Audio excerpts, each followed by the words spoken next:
Arancelarios y arancelarias, bienvenidos a un episodio más de su programa Comercio sin Barreras por Change TV, la televisión del cambio. Y en esta emisión tenemos una invitada de lujo. Change TV se viste con manteles largos con la presencia de la maestra Claudia Lisbeth Llanos Argüello. Maestra, bienvenida. Muchísimas gracias. Gracias por estar aquí en Change TV, aceptar la entrevista. Y bueno, pues déjenme decirles que la maestra Claudia Lisbeth tiene un amplio currículum en temas de propiedad intelectual. Me permito leer o resumirles un poco de su semblanza curricular, que es tan extensa.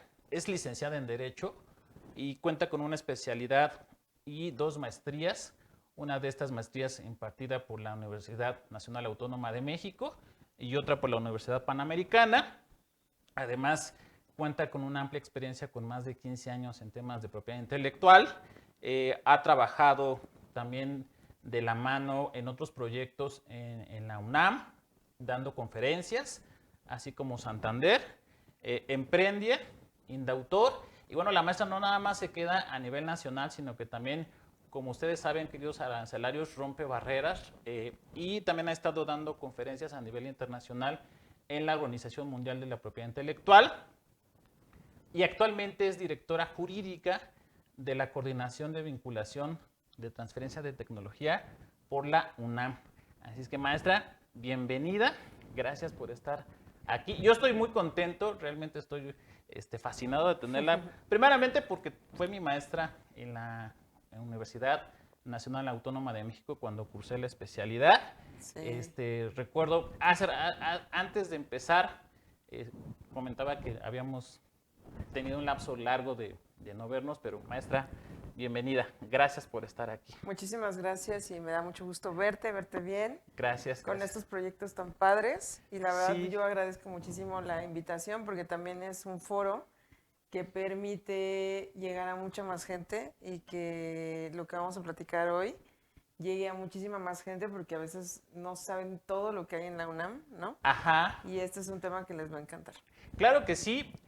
Pero quisiéramos conocerlos porque nuestros arancelarios, nuestra comunidad que estamos formando de arancelarios y arancelarias, se pregunta, de hecho me estuvieron escribiendo, ¿por qué la maestra Claudia tiene esta pasión por la propiedad intelectual? Bueno, pues es una muy buena pregunta y me podría extender por horas. No importa, maestra. Yo sé que pues, hacemos 2 programas, ¿no? Pero la realidad es que yo creo que todo pasa por algo. Cuando yo empecé ya a ejercer la carrera, la realidad es que de inicio yo estaba muy enfocada en irme a la materia fiscal. Ajá. Esa es una realidad. Y pensé que mi camino en la vida era ese. De hecho, me titulé con una tesis en materia de doble tributación, ¿no? Okay. Internacional. Y pues dicen que los caminos de la vida no son como uno piensa. Y ahí, bueno, pues tuve la oportunidad después de estar en varios despachos y firmas de entrar a la universidad y me tocó revisar temas de propiedad intelectual. Nunca lo había visto en mi vida. Y empecé como en la práctica más que en la teoría a abrazar la materia hasta que cuando me di cuenta, pues ya estaba completamente ahí, ¿no? Inmersa en los temas de propiedad intelectual. Correcto, entonces realmente primero entré con la práctica, los golpes, y después empecé a entrenarme ya en la especialidad y empecé a estudiar más y más y más y más, ¿no? Entonces, así fue, esa es una realidad y me encantó. O sea, la verdad es que si tú me preguntaras si cambiaría algo en el tiempo o en la historia al respecto de eso, te diría que no. Sí, a veces el cambiarlo a lo mejor modificaría lo que es nuestro presente, pero aparte usted lo combina la práctica profesional con la parte académica docente. Sí, correcto. Entonces, es un complemento muy importante.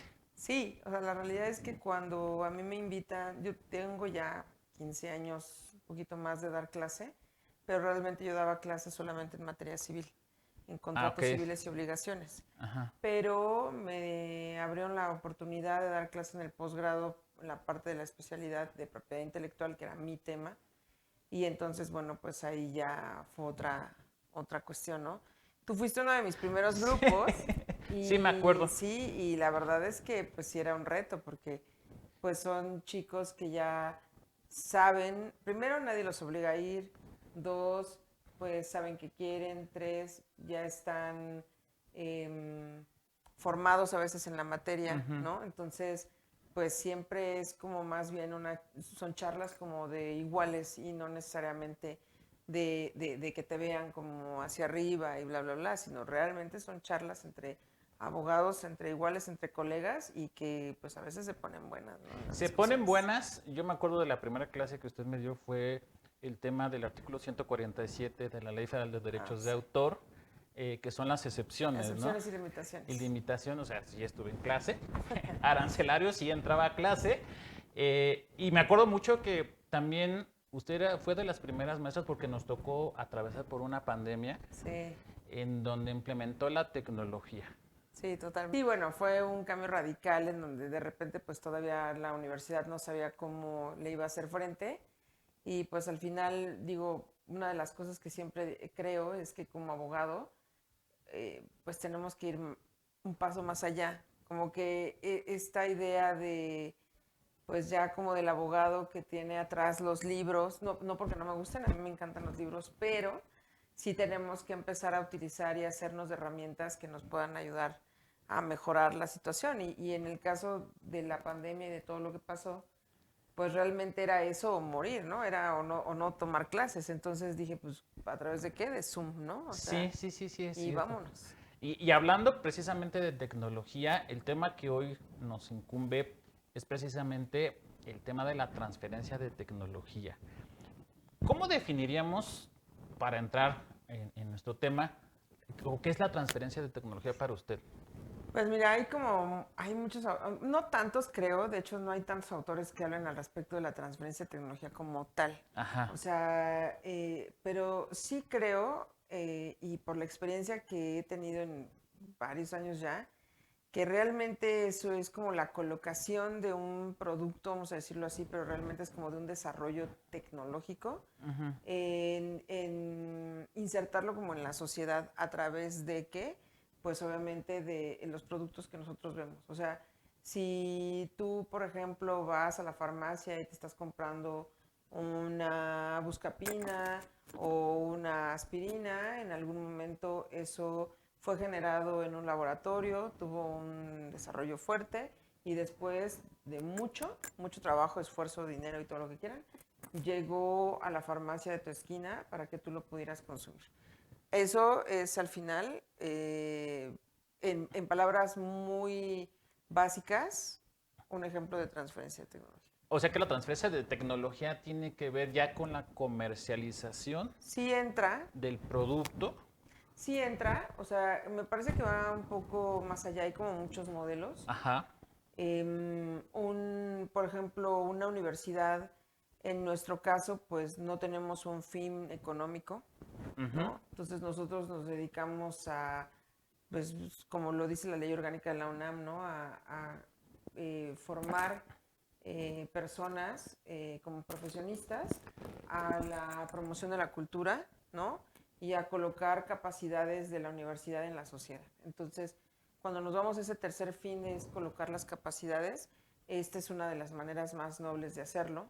Y obviamente la intención sí, porque eso es cierto, la transferencia de tecnología y de conocimiento en general va dirigida mucho a una parte económica, o sea, una parte de hacer un negocio y de poder obtener un beneficio o una ganancia por aquello de lo que tú, digamos, te tardaste en Ajá. desarrollar, en investigar, etcétera.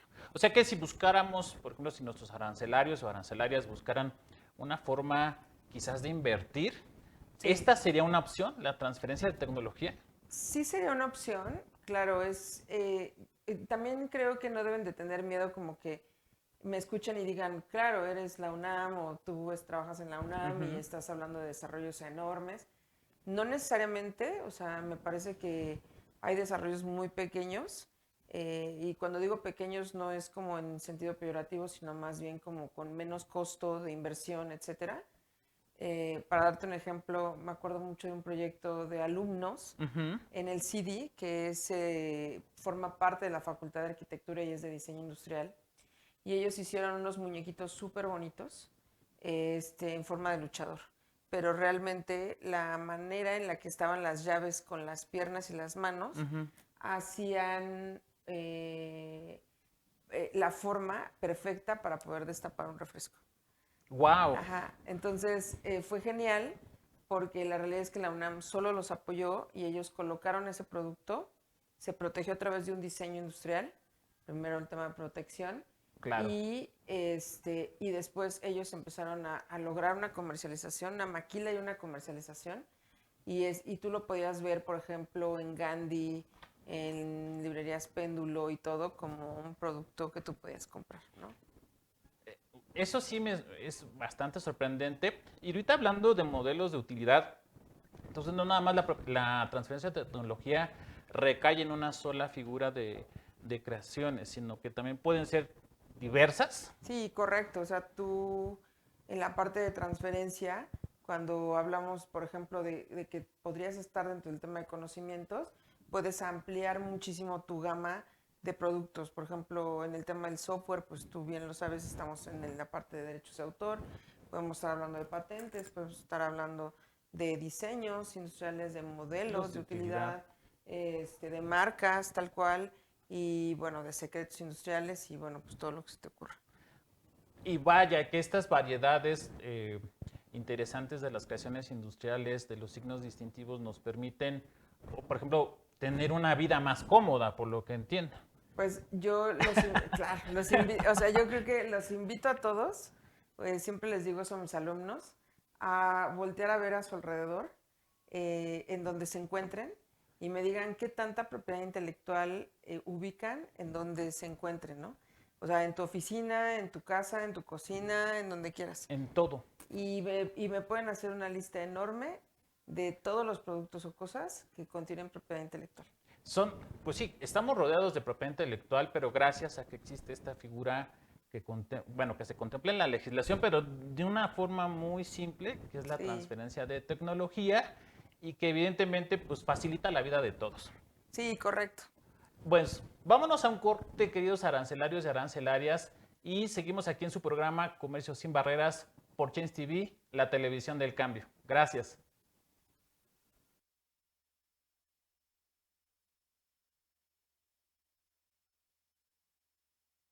Hola, ¿cómo están todos ustedes? Soy la maestra Karina Atl Aguilar Parra, acompañada de la maestra Lorena Hernández, y el día de hoy les traemos un nuevo proyecto denominado Perfiles Forenses, en el cual trataremos varios temas como psicología forense, criminología, derecho, medicina y muchos más. Los esperamos los días lunes a las 2:30 aquí por Change TV. ¿Qué tal? ¿Cómo están todos ustedes? Mi nombre es Antonio Salas Velasco, soy investigador biomédico, neurofisiólogo y presidente de Biomagnética Salas. Hacemos y hemos hecho investigación por muchos años, más de 20 en México y en otros 5 países. La intención del programa, el contenido, lo describe muy bien el título. Salud con ciencia. Es decir, lo que vamos a hacer es invitarlos a ustedes a asomarse a este contexto que es la medicina institucional más la medicina tradicional en un enfoque científico. Agradecemos a todos ustedes que estén aquí en Change TV todos los martes de 5 a 5:30 de la tarde. Bienvenidos. Muchas gracias. Yo soy Eduardo Aguirre y ella es Verónica Garfias. Y entre ambos conducimos el programa ¿Y ya te la sabes? En donde cada semana, los miércoles a las 5 de la tarde, vamos a tener invitados especiales, grandes directivos, que van a enseñarte y darte herramientas para que tu empresa crezca. Ya lo sabes, miércoles 5 de la tarde por Change TV, la televisión del cambio. ¿Y ya te la sabes?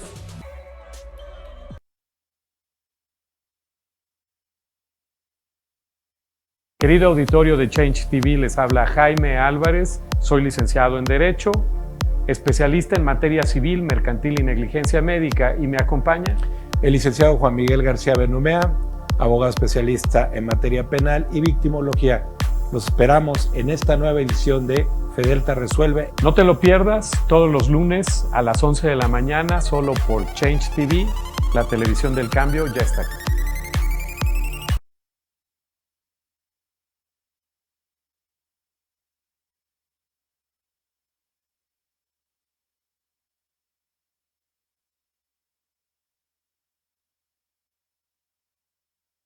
Y ya estamos de vuelta aquí, queridos arancelarios y arancelarias, en su programa Comercio sin Barreras con la maestra Claudia Lisbeth.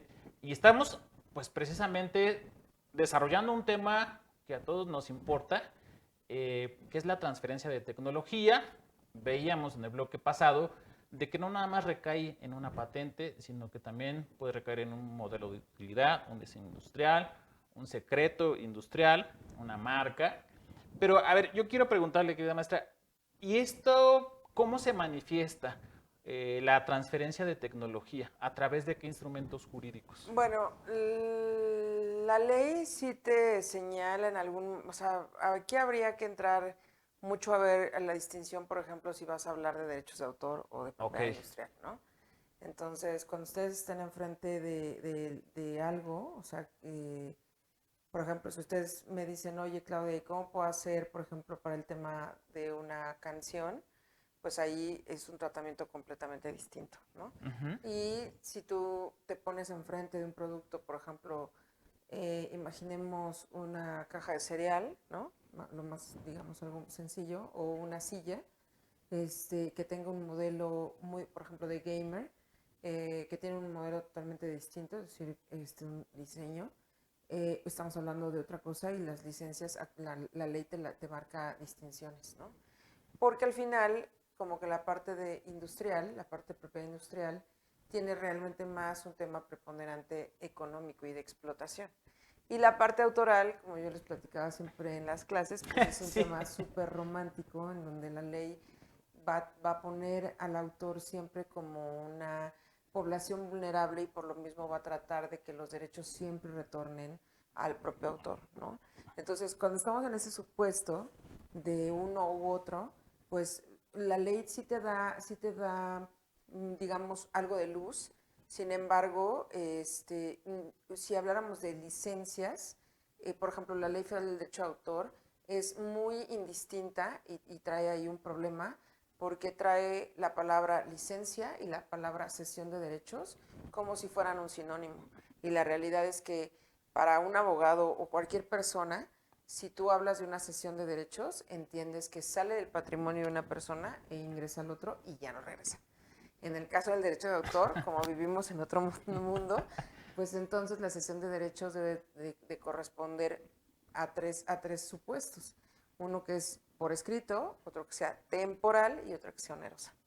Entonces ahí ya nos empezamos a meter en problemas, porque la ley, a pesar de que trata en algún momento y en algunos artículos de hacerte una distinción entre uno y otro, en otros artículos te lo marca como si fuera un sinónimo.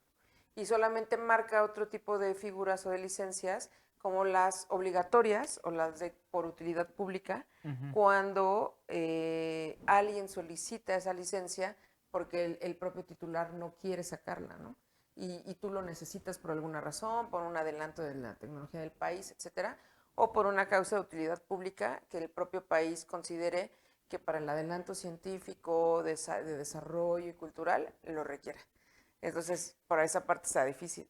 Y por la parte de propiedad industrial, si bien sí se habla un poco de la licencia, no se habla realmente de los mecanismos que debería de llevar, de cómo deberías, el cómo hacerlo, ¿no? O sea, no habla realmente de un tema de transferencia como tal, qué tanto camino tienes que llevar. Entonces, me ha tocado, y ahora tengo un exalumno también igual que tú, que ahora trabaja en una universidad, y la vez pasada me decía, es que me están encargando que realice, por ejemplo, el tema de determinar qué tan maduro está esto para poder hacer una transferencia, o si de plano se tiene que casi ir al bote de la basura. Y yo, bueno, infartada, porque dije, es que ni siquiera un abogado solo tiene que hacerlo, ¿no? Sino tiene que ser un grupo multidisciplinario, claro, o sea, dependiendo del tipo de proyecto. Entonces, bueno, pues son muchísimas cosas, y él justo decía, es que necesito un libro o algo en qué basarme para poder ayudarme a entender este tema, porque ya leí las leyes y no me dice nada. O sea que la sugerencia que usted nos hace, de acuerdo a su experiencia, sí es como que ampliar ese capítulo en la ley para poder justamente que las contrataciones realmente sean iguales sin que se entienda que hay que una de las partes en contrato tenga una ventaja excesiva, ¿no? Pues, o sea, yo creo que sí podría normarse un poco, o sea, al menos como para darte un poco las reglas de lo mínimo indispensable. También es cierto que se basa mucho en la parte, pues, mucho de la voluntad y la manifestación o sea, la manifestación de la voluntad de las partes, como en temas civiles, muy civiles, muy de la doctrina civil. muy de la doctrina civil. Sin embargo, sí me parece que hay ciertas figuras, como por ejemplo las licencias cruzadas, en donde, les voy a poner un ejemplo, puede ser que yo tengo un iPhone, o sea, a lo mejor la empresa de Apple, ¿no? Y por otro lado está Nokia, y por otro lado está Samsung, etcétera, y aunque ustedes vean que se están peleando porque sí se han demandado por muchísimas cosas, en el iPhone hay muchísimas licencias respecto a desarrollos o tecnología en ese pequeño dispositivo que ya es una supercomputadora, la realidad, ¿no? Entonces, algunas de esas licencias se tienen que cruzar, es decir, cosas que tiene Apple tiene que entregarlas a otras empresas para que su dispositivo pueda utilizarse, y esas otras empresas a su vez otorgan una licencia a Apple para que su dispositivo pueda utilizarse. Nokia es un ejemplo. Entonces, cuando haces Nokia, realmente ya como que los celulares está un poco más desfasado, Sí, ya no. pero tiene otro tipo de tecnología y desarrollos que siguen vigentes, ¿no? Entonces, cuando tú haces, por ejemplo, una figura de licencia cruzada, que no es tan común y que no es tan fácil de ver, y entender tampoco, entonces, pues tú lo buscas en la ley, la primera vez tú como abogado o como alguien que quiere entrarle a ese mundo, pues te quedas así como, ¿Y esto? cómo le entiendo, ¿no? Ajá. Entonces, para ir entendiendo el tema de la transferencia de tecnología, recae sobre las figuras que contemplan las creaciones industriales, los signos distintivos, en el caso de propiedad industrial, en el caso de los derechos de autor, tiene otro tratamiento. Pero aparte, hay algo muy importante que usted acaba de mencionar, maestro, que es el tema de la madurez del producto o del conocimiento, que eso es algo que también tenemos que tomar en cuenta para poderlo comercializar. Usted, en alguna ocasión, en alguna de sus conferencias, yo escuchaba que hay alguien que inventó o creó una máscara, o digo, para los que les gusta comer, tipo de Hannibal Lecter. Sí, sí. Pero eso, ¿qué función? Hay algo muy interesante y ustedes pueden googlearlo en algún momento, o sea, en cualquier buscador de internet pueden hacer el ejercicio sobre las patentes obscuras o dark patents, ¿no? Dark patents. Exacto. Entonces, ustedes buscan, que en pocas palabras son las invenciones o desarrollos que solicitaron protección a través de la figura de patente, pero que no tienen mercado. O sea, no hay mercado, ¿no? Entonces, el ejemplo que yo les ponía justo es ese, que es el de una máscara que en algún momento existió, digo, ya perdió vigencia en los derechos, pero era para hacer que la gente no comiera, o sea, bajara de peso. Entonces, el nutriólogo presumiblemente tenía como los candados o la forma de quitarte la máscara, y entonces tú solamente podías ingerir líquidos. Obviamente ibas a bajar de peso, pero yo creo que era muy difícil que alguien en su sano juicio estuviera con una máscara por 15, 20 días en cada revisión, ¿no? Entonces, hay desarrollos que realmente no sirven, pero sí cumplen con lo que te marca la ley, con los requisitos que te marca la ley en temas de invenciones para poder obtener o ser susceptibles de protección. O sea, la novedad, la actividad inventiva y la aplicación industrial. La aplicación industrial realmente te la dan como casi de cajón, porque se presume que esa persona que hizo la máscara podría hacer 20, 30, 40 o 50 máscaras, ¿no? Pero el tema de la actividad inventiva y la novedad, pues ahí sí ya va un poco más, son elementos más fuertes. En el caso de la novedad, pues realmente es que no se encuentra en el estado de la técnica o del arte, ¿no? O sea, sí debe ser totalmente nuevo, novedoso, Y en el caso de la actividad inventiva es que realmente no sea evidente para un técnico en la materia, ¿no? Entonces, pues la máscara no era evidente, cumplía con novedad y con aplicación industrial. Pero si tú volteas a ver el mercado, dices, ¿realmente tiene mercado? ¿No? No. Ese es un tema. O la otra es que muchas veces los investigadores, y nos pasa mucho aquí en la UNAM, tienen una línea de investigación porque al final tienen esa libertad de investigar lo que ellos deseen, esa línea. Pero cuando nosotros vemos o volteamos a ver el mercado, ya hay algunas otras cosas que pueden estar superando y llegando al mismo resultado, ¿no? O sea, imaginemos a lo mejor una, no sé, una prueba para poder detectar azúcar en sangre o glucosa, y hay muchísimas en el mercado, muy económicas, y a lo mejor el investigador tiene una muy buena propuesta, está bien, pero al momento en que tú la quieres escalar, la prueba te va a costar, no sé, imaginemos 10,000 pesos, cuando la realidad es que ahorita ya encontramos pruebas de ELISA en donde tú te picas el dedo solito, colocas tu gotita de sangre ahí y te marca cuánto tienes con tu glucómetro, ¿no? O sea, ya es como... Y muy barato. Ajá. Entonces, pues estará muy padre lo que hace el investigador, pero ya no tiene competencia. O sea, ya no compite con lo existente.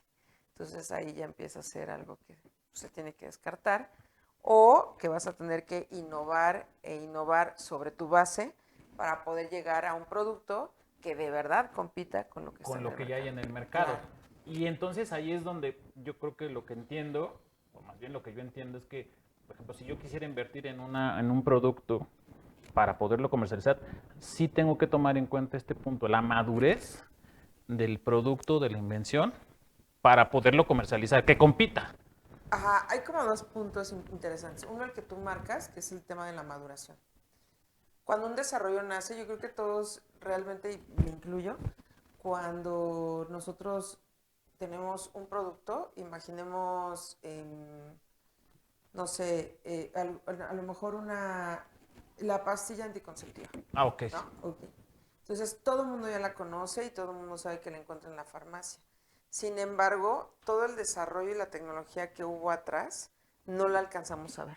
Entonces, eso, en algún momento, una universidad o un laboratorio tuvieron que invertir muchísimo dinero y muchísimo esfuerzo, y probablemente al momento en que ellos solicitaron la protección en invenciones, no tenía la madurez para llegar al otro día al mercado. Porque al final lo primero que tienes que hacer es, y si quieres ahorita lo podemos continuar platicando, pues justo son esas fases que le llaman el famoso Valle de la Muerte, de los desarrollos, en donde tienen que pasar por muchísimas pruebas y que se incluye también entonces la parte sanitaria, por ejemplo en medicamentos, porque pues uno tiene que acreditar que eso no es tóxico, que no mata a nadie, que es eficaz, que es sostenible, ¿no? Y que se puede escalar. ¿Y todo eso a través de las memorias técnicas? Sí, correcto. Hay una memoria técnica que se trabaja mucho para la parte de protección, que se entrega al INPI, y la otra es un expediente o una carpeta que se debe de entregar a COFEPRIS, que te aporta información sobre no nada más la madurez, sino también las fases clínicas, por ejemplo, en el caso de un medicamento. No, ojo, no todos los desarrollos llevan ese proceso, porque habrá unos como lo que dije de los muñequitos es un destapador, ajá, que no necesitan todo ese proceso, ¿no? Sí, que finalmente son modelos, pero que no que no necesitan, como usted comenta, este tema.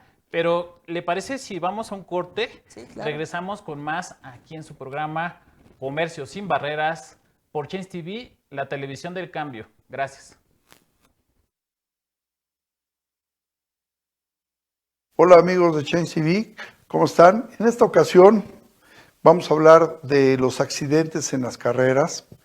Yo como piloto de Change TV, Salvador Estrada, corriendo ya por mi 20ª temporada, pues quiero platicarles que hay dos tipos de pilotos. Hay los pilotos que van a chocar y los pilotos que chocan. No hay de otra en las carreras.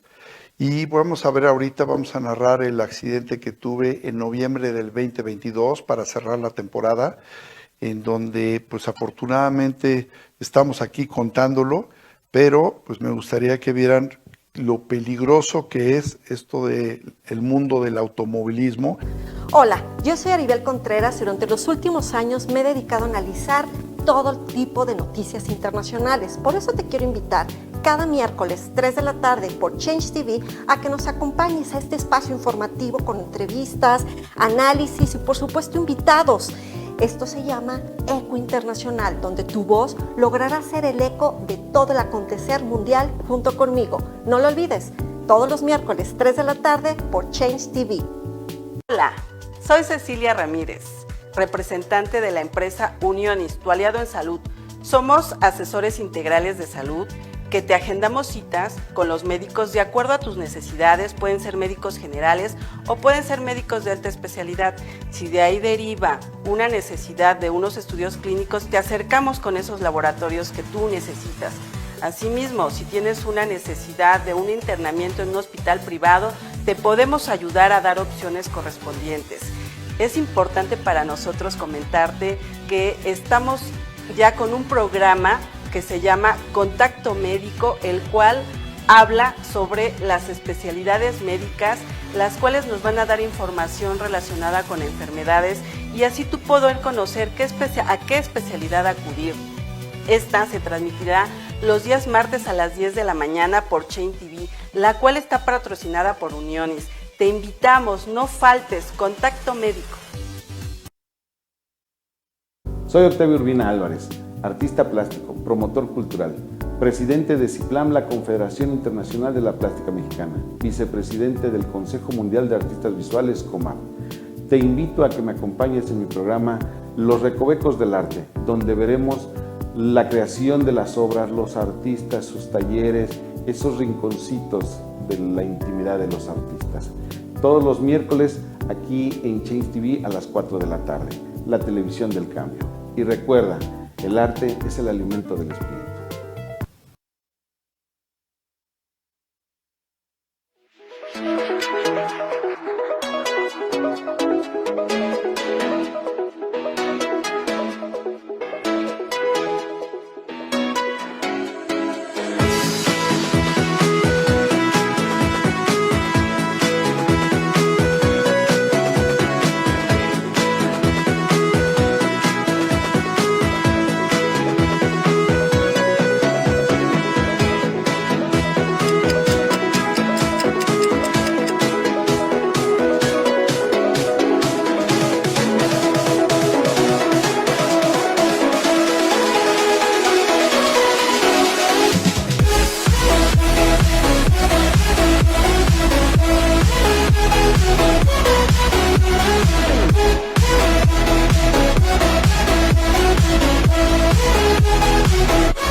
Estamos de vuelta, queridos arancelarios y arancelarias, en su programa Comercio Sin Barreras por Change TV, la televisión del cambio.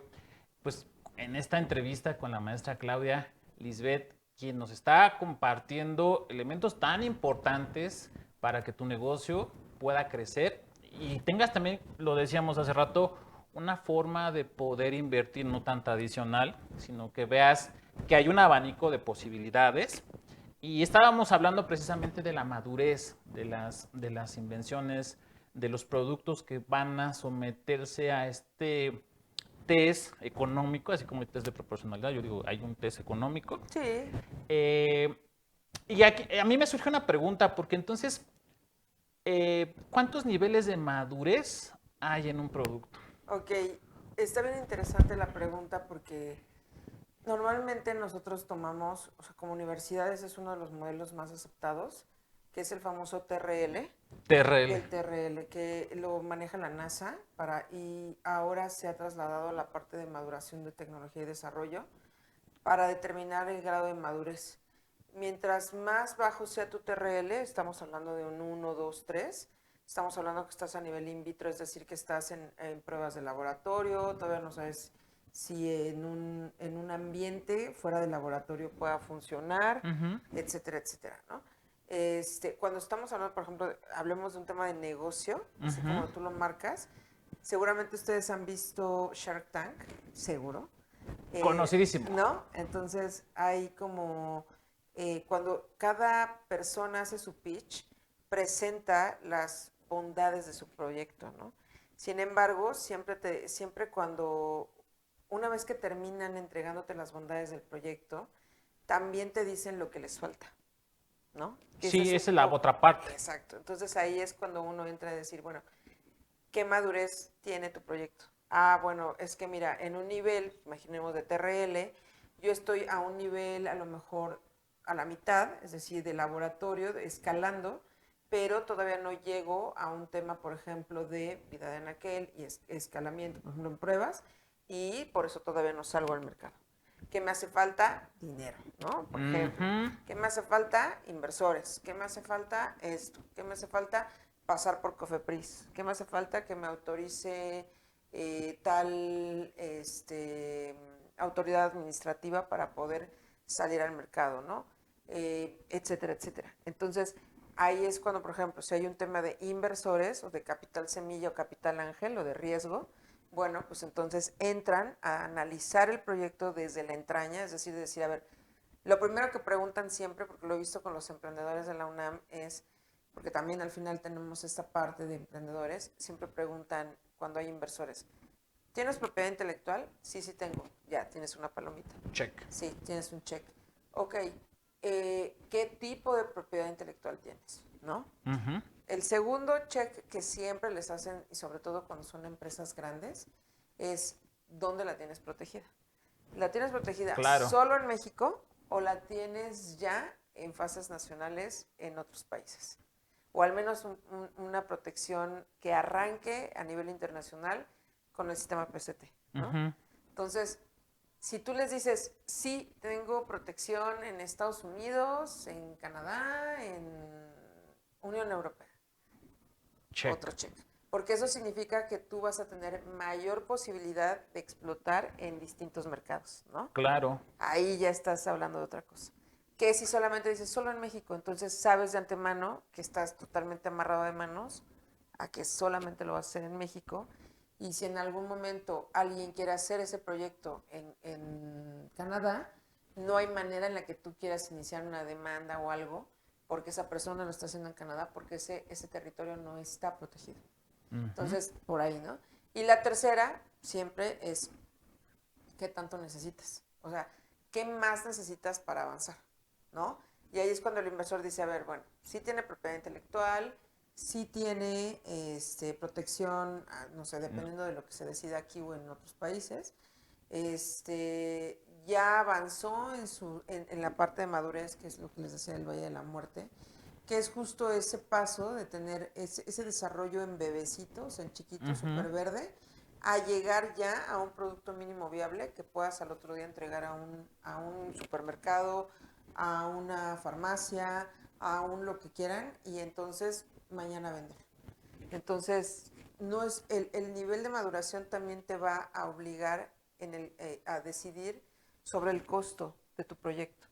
Mientras más verde esté tu proyecto, más barato es. Mientras más cerca del mercado esté, más caro es. Claro. Porque entonces tú como inversor sabes que mañana puedes empezar a recuperar tu inversión. Cuando tú está muy bebecito el proyecto, pues entonces sabes que todavía tienes un camino que andar. Que recorrer. Exacto.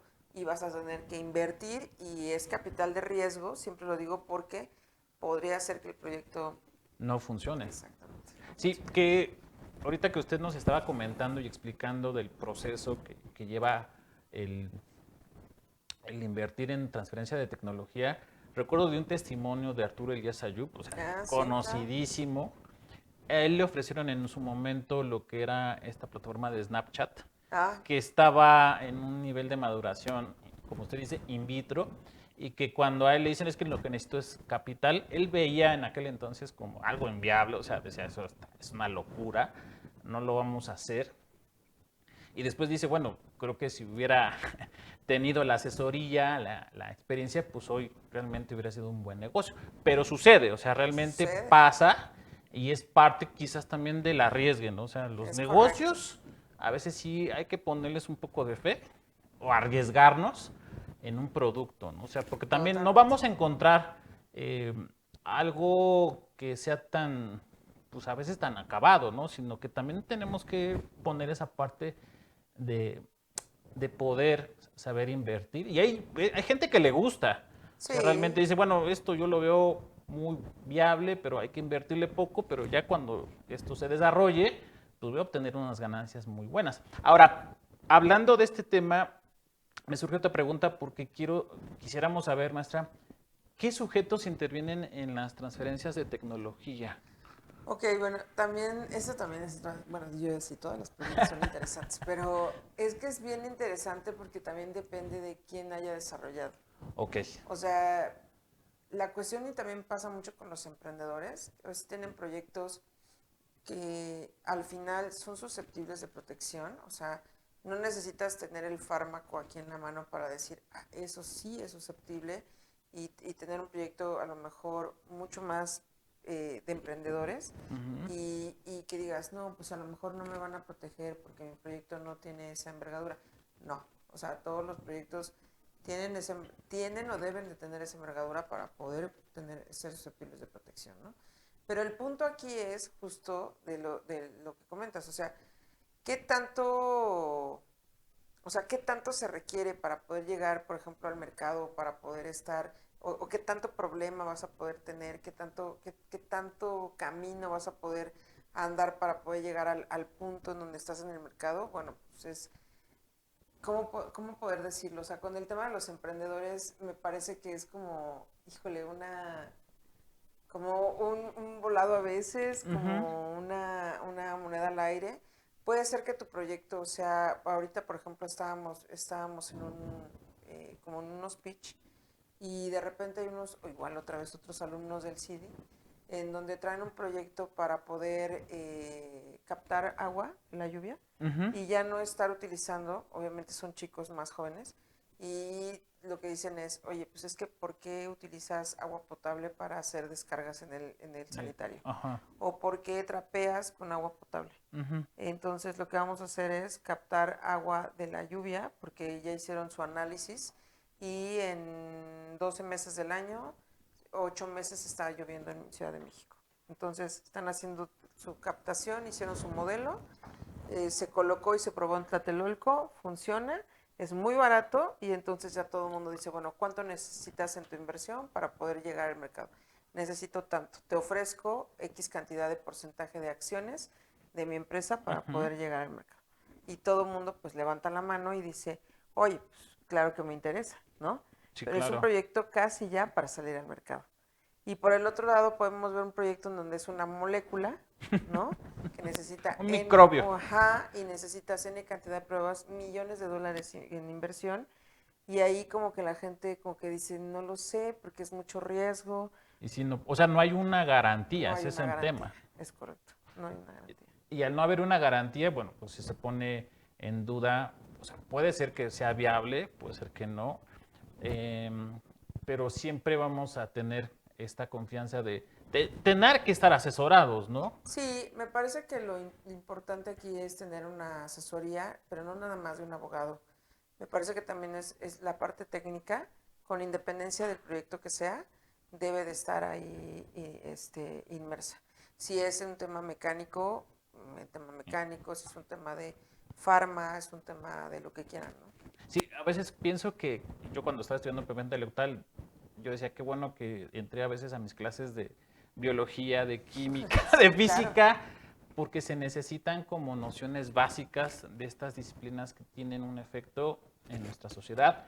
Pero bueno, esto es muy interesante. Vámonos a un corte, maestra. Sí, sí. Seguimos aquí en su programa Comercio sin Barreras por Change TV, la televisión del cambio. Gracias.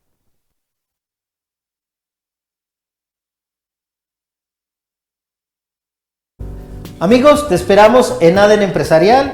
Recuerda, con Dani Hernández y tu servidor Amador de la Cruz, todos los viernes a las 9 de la mañana, en donde estaremos tratando los temas que tienen que ver con todo lo que es el sector productivo, todo lo que es el sector industrial, todo lo que tiene que ver con la calidad, la productividad y la competitividad. Recuerda, todos los viernes a las 9 de la mañana, aquí te esperamos en ADN Empresarial.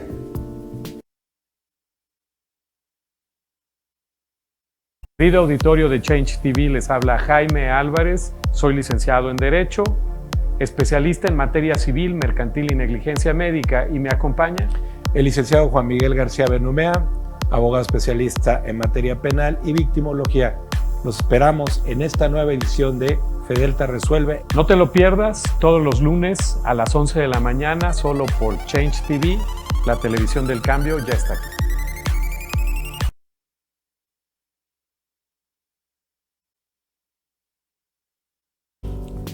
Trabajar en equipo es estar convencido de que nadie llega a la meta si no llegamos todos.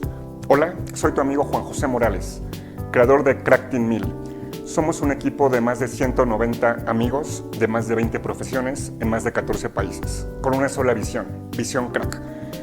Te espero, te invito a tu programa favorito, Crack Team el programa, todos los viernes a la 1 de la tarde, donde con profesionales, con profesionistas, platicaremos sobre temas de contaduría, leyes, mercadotecnia, sistemas y muchos más aspectos que te pueden servir en tu negocio. Todos los viernes a la 1 de la tarde por Change TV. La televisión del cambio ya está aquí. Gracias.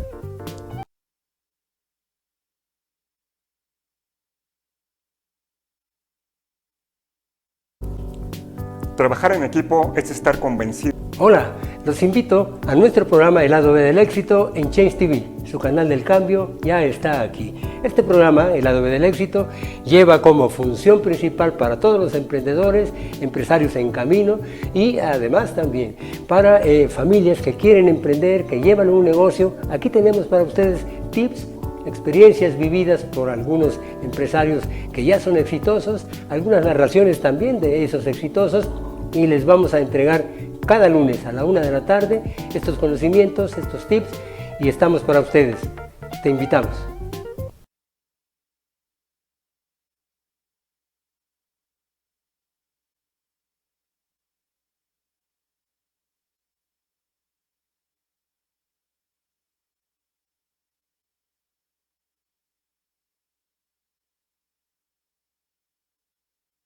Ya estamos de vuelta en su programa Comercio sin Barreras por Change TV, la televisión del cambio. Y estábamos con este tema, maestra, realmente interesante respecto de los sujetos. Sí. Los que intervienen en la transferencia de tecnología. ¿Quiénes pueden ser? Pueden ser varios, o sea, dependiendo de quién, digamos, de quién esté jugando, ¿no? Ok. Si arranca el proyecto en una universidad, normalmente la universidad va a estar ahí. Puede pedir, por ejemplo, apoyos al gobierno, por ejemplo, a través de lo que es ahora CECITI o SECTEI, y entonces también va a haber una participación de ellos porque la nueva Ley de Ciencias, Humanidades y Tecnología les permite tener una participación en titularidad de todos los susceptibles en protección. Puede estar también o sea, más bien no puede, debe estar, por ejemplo, también el inversor. A veces los proyectos y ahora la normativa, por ejemplo, en universidades, se ha flexibilizado aquí en México y ha seguido como modelos más de otras universidades que hacen más estos temas, en donde permiten que los inventores, que también son parte de la universidad, como por ejemplo alumnos y o investigadores, formen parte y sean los emprendedores como tal, generen su empresa y ellos busquen inversión por otro lado, se puedan y hacemos la licencia desde la universidad a ellos como tal, como emprendedores. Y ahí están, ¿no? La parte de los inversores que es súper importante, aunque ustedes digan, oye, pero yo cómo voy a invertir muchísimas veces, y he visto muchos proyectos que hacen como pitch, en donde se les presenta a un grupo de inversores los proyectos, y yo digo, bueno, yo como inversor te puedo ofrecer, imaginemos 100,000 pesos, ¿funcionan o no funcionan? ¿Y cuánto me das de porcentaje por esos 100,000 pesos otorgados, ¿no? Entonces, no necesariamente necesitas otorgar cantidades en millones, sino o realmente como meterte a querer hacerlo, ¿no? Y los emprendedores pues realmente agradecen esa ese interés que tienen al respecto de su proyecto, ¿no? Entonces, para mí estarían, si nace de la universidad, pues la universidad como tal. La universidad. El interesado en licenciar, ¿no? Que podría ser que desde el arranque el proyecto nace, por ejemplo, en una universidad, se va a una empresa grande, imaginemos Palmolive, ¿no? O sea, o Grupo Unilever, y pues ya, ahí nada más están ellos dos, y los inventores al final por ley, pues tienen derecho a un porcentaje de la regalía, ¿no? Ok. Por ley. Y hasta ahí se queda.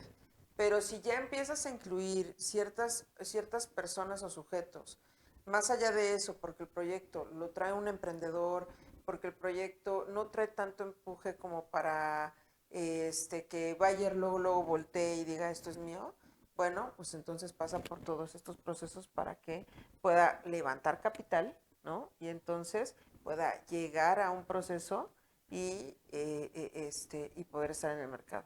Ahorita que decías el ejemplo, por ejemplo, de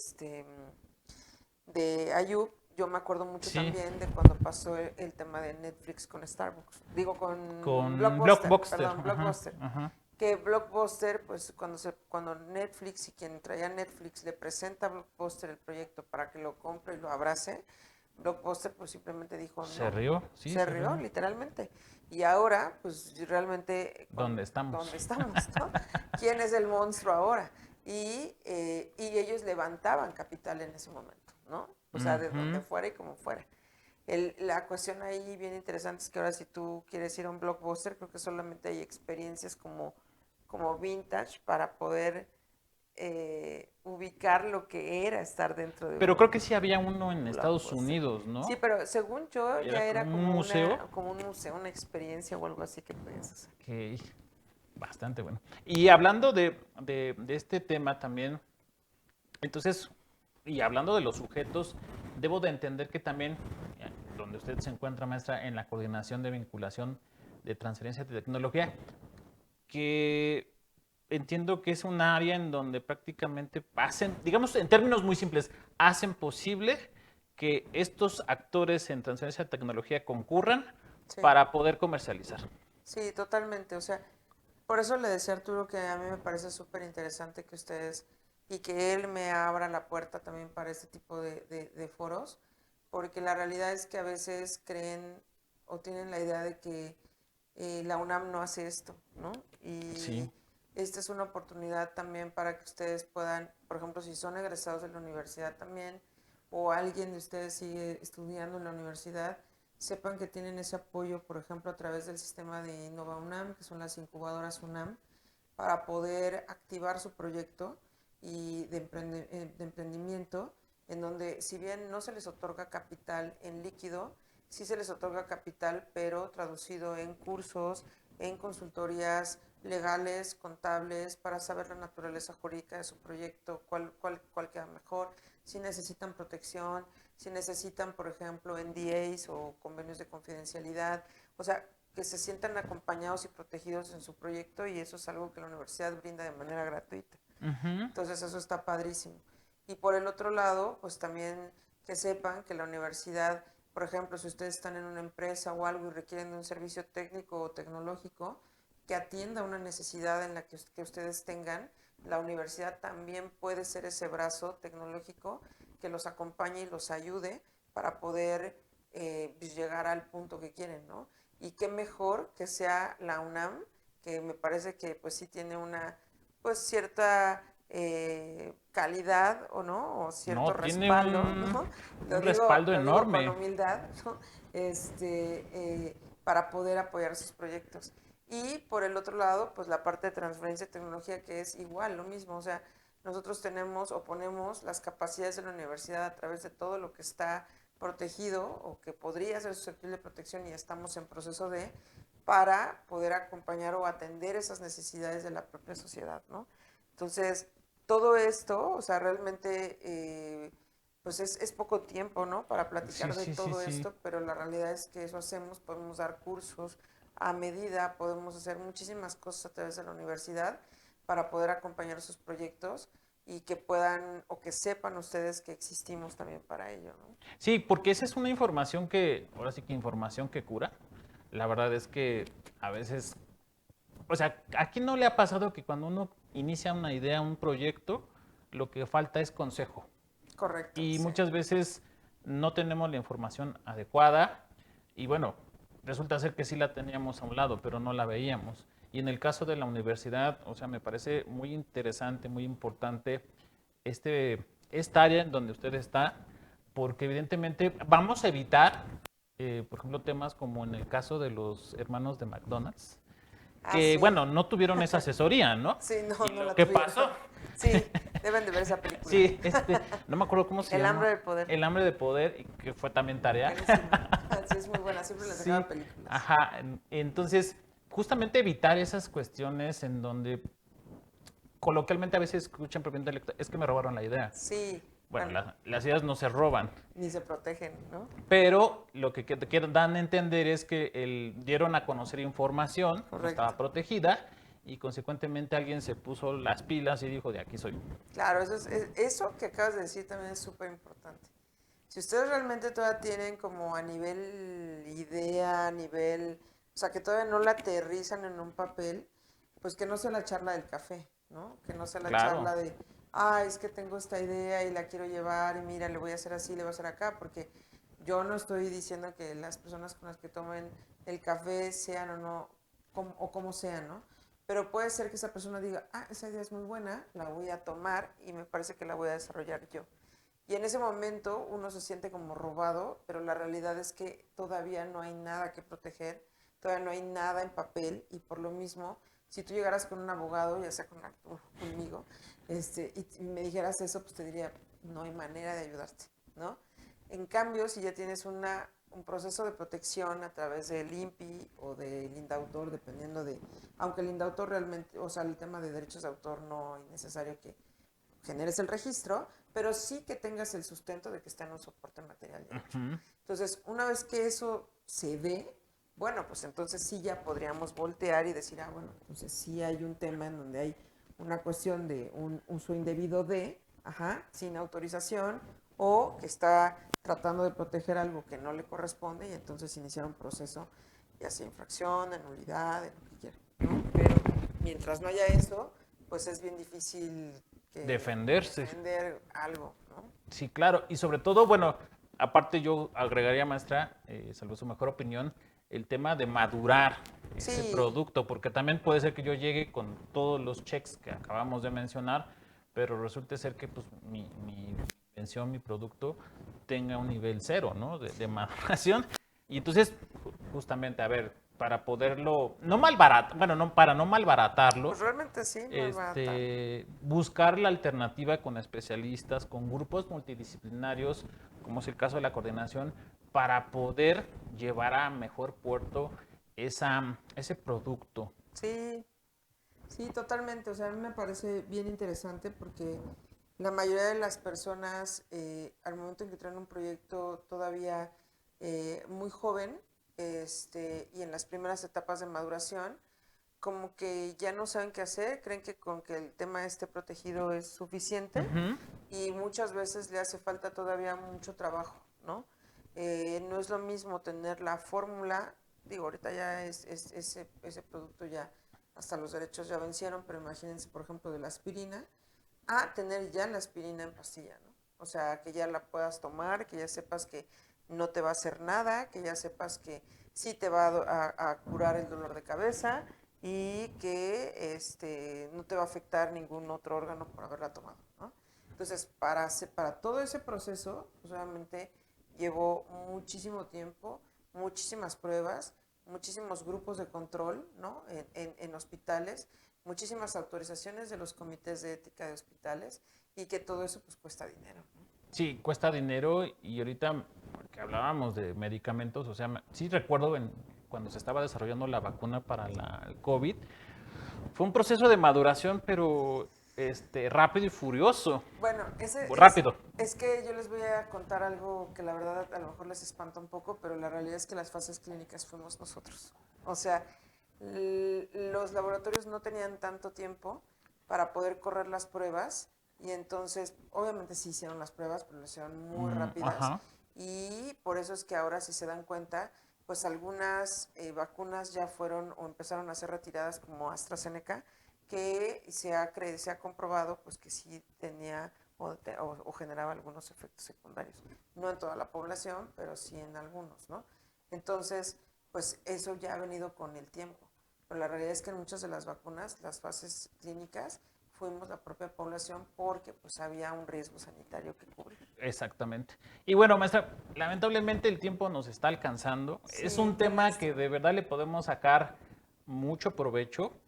¿Qué recomendaciones le daría usted a nuestros arancelarios y arancelarias que nos están escuchando, que nos están viendo? Bueno, primero, pues que no tengan miedo. O sea, me parece que innovar siempre va de la mano con un poco de arriesgue, ¿no? Entonces, primero es eso, que no tengan miedo. 2, que protejan, ¿no? O sea, que a través de la figura que ustedes consideren, protejan lo que empiecen a crear o a desarrollar. 3, que si tienen dudas, siempre se pueden acercar a un experto. Y bueno, 4, que en el momento en que ustedes ya están en un tema de emprendimiento, pues empiecen a llegarse de información para poder tener pues el mejor inversor de la mano, ¿no? Perfecto. Y hablando de la asesoría, maestra, ¿dónde podemos contactarla? ¿Dónde nuestros arancelarios y arancelarias pueden acudir para asesorarse? Claro, prevenir? o sea, a través de la universidad hay muchísimos canales. Ustedes pueden buscar la página de Vinculación UNAM, CBTT UNAM, y ahí me van a encontrar también. Me pueden encontrar en LinkedIn también como Claudia Llanos. Y bueno, pues en todos esos canales estoy muchísimo a la orden. Perfecto, pues maestra, llegamos aquí al final de este programa. Muchas gracias, de verdad que fue una charla bastante interesante, sin duda con conocimientos, con cultura y sobre todo pues con la experiencia de los expertos. Agradecemos mucho su presencia, que esta no sea la última, sino que sea la primera de muchas oportunidades que nos dé la oportunidad de entrevistarla. Esta es su casa. Muchísimas Bienvenida. gracias. Change TV, la televisión del cambio. Y a ustedes, gracias arancelarios y arancelarias por seguirnos en esta emisión, en este episodio. Gracias a todos, bienvenidos y nuevamente quédense con más programación aquí por Change TV, la televisión del cambio. Gracias.